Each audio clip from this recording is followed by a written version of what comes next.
που έχει δώσει μεγάλες λύσεις και σε άμυνα και σε επίθεση.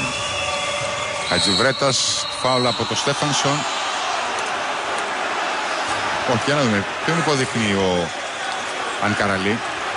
Τον Γκαμπίνη, γιατί έσπρωξε τον Χατζιβρέτα. Σωστή υπόδειξη του Τούρκου διαιτητή. Είδατε ότι ο Σούντεκ αμέσως πήγε κοντά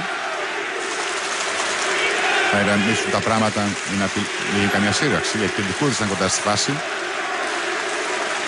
Μπετσίροβιτς θα λέει με τον Ρετσέπαν Καραλή, τον Τούρκο διαιτητή.